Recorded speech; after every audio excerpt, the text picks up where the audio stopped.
Hello all welcome back to automate dream jobs. இப்போ இந்த session நம்ம எதை பத்தி பார்க்க போறோம் அப்படின்னு பார்த்தீங்கன்னா ஃபங்க்ஷன் எக்ஸ்பிரஷன் இன் ஜாவா ஸ்கிரிப்ட் அப்படின்னா என்ன அப்படின்றத பார்க்க போறோம். ஸோ பேசிக்கா நம்ம ஃபங்க்ஷன் வந்து எப்படி எழுதுறது அப்படின்னு நமக்கு வந்து தெரியும். ஒரு ஃபங்க்ஷன் எழுதணும்னா ஸ்டாண்டர்ட் ஃபங்க்ஷன் பார்த்தீங்க அப்படின்னா ஃபங்க்ஷன் ஒரு கீவேர்டு இருக்கும். அது தொடர்ந்து உங்களுக்கு வந்து ஒரு ஃபங்க்ஷன் நேம் வந்து கொடுப்பீங்க. ஸோ சம்னு வச்சுப்போமா, sum is equal to sum within parenthesis நம்ம ஒரு ஏ அண்ட் பி வேரியபிள் கொடுப்போம். ஓகே, ஸோ அதுக்கப்புறம் நம்ம என்ன பண்ணுவோம், இதுக்குள்ள என்ன ஆப்ரேஷன் பண்றோமோ அதை வந்து பண்ணிட்டு ஏ பிளஸ் பியா ஏ இன்டு பியான்றதை நம்ம வந்து ரிட்டர்ன் பண்ணோம்னா பண்ணலாம். இது வந்து ஸ்டாண்டர்ட் ஃபங்க்ஷன், ஒரு simple function. Okay, so function எக்ஸ்பிரஷன்னா என்ன அப்படின்னு பார்த்தீங்கன்னா நம்ம ஃபங்க்ஷன் எக்ஸ்பிரஷனை அனானமஸ் ஃபங்க்ஷன் அப்படின்னு சொல்லுவாங்க. ஸோ அனானமஸ்னா என்ன அப்படின்னா ஃபங்க்ஷனுக்கு ஒரு நேமே நீங்க கொடுக்க மாட்டீங்க. ஸோ இதையே நான் அப்படியே காப்பி பண்றேன். காப்பி பண்ணி இந்த சம்மை தூக்கிடுறேன். ஓகே, இந்த சம்மை தூக்கிட்டேன். ஆனா நம்ம கால் பண்ணணும்ல. ஸோ அதுக்கு நம்ம என்ன பண்ணுவோம் அப்படின்னா ஃபங்க்ஷன் எக்ஸ்பிரஷன் எப்பயுமே கான்ஸ்ட் வேரியபிளுக்கு நம்ம அசைன் பண்ணிடுவோம். Okay, some value equal to. Okay, so function எக்ஸ்பிரஷனை வந்து நம்ம ஒரு ஸ்டேட்மெண்ட் மாதிரி தான் கன்சிடர் பண்ணுவோம். ஓகேவா, இது அனானமஸ் ஃபங்க்ஷன். ஆனா நம்ம இது எப்படி வந்து எக்ஸ்பிரஷனை வந்து இது பண்ணுவோம் அப்படின்னா ஜாவா ஸ்கிரிப்ட் ஸ்டேட்மெண்ட் அப்படின்னு.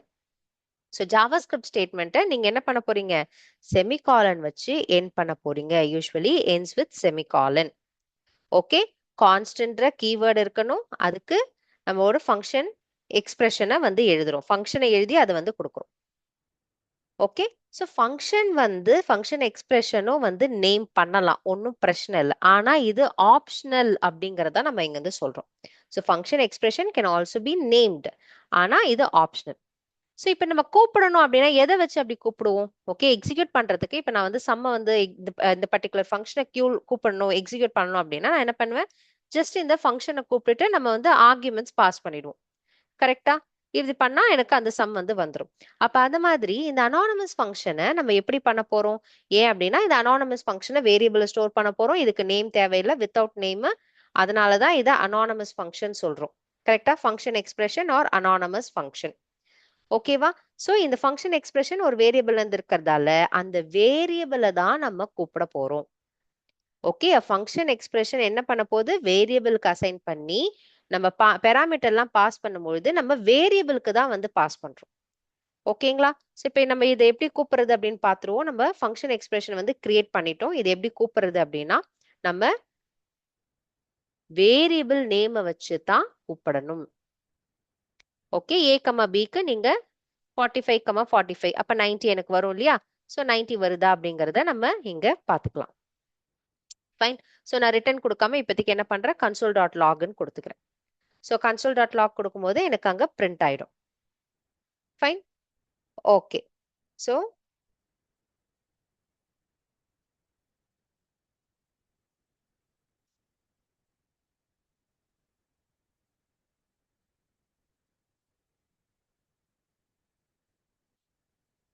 ஃபைன்.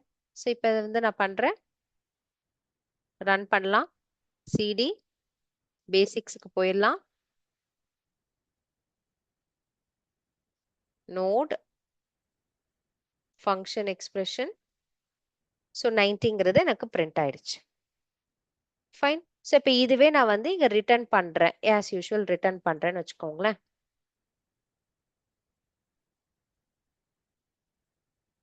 ரிட்டர்ன் ஸ்டேட்மெண்ட் மாத்திட்டேன். இங்க console.log இதுல இருந்து வர்றது எனக்கு பிரிண்ட் பண்ணு அப்படின்னு சொல்றேன். ஸோ அதுக்கு முன்னாடி console.log திருப்பி போட்டு ஜஸ்ட் இதுவும் புதுசா வர்றதும் வேற வேற அப்படின்றதுக்காக நான் வந்து ஒரு லைன் வந்து கிரியேட் பண்ணிக்கிறேன், அவ்வளவுதான். ஸோ எனக்கு லைனுக்கு அப்புறம் 90ன்றது எனக்கு வந்துருச்சு. ஃபைன். ஸோ இதுதான் என்னது, function expression. So function expression எதுக்கு நம்ம வந்து யூஸ் பண்றோம்னா ஃபிளெக்சிபிலிட்டிக்காக தான் யூஸ் பண்றோம். ஓகேவா?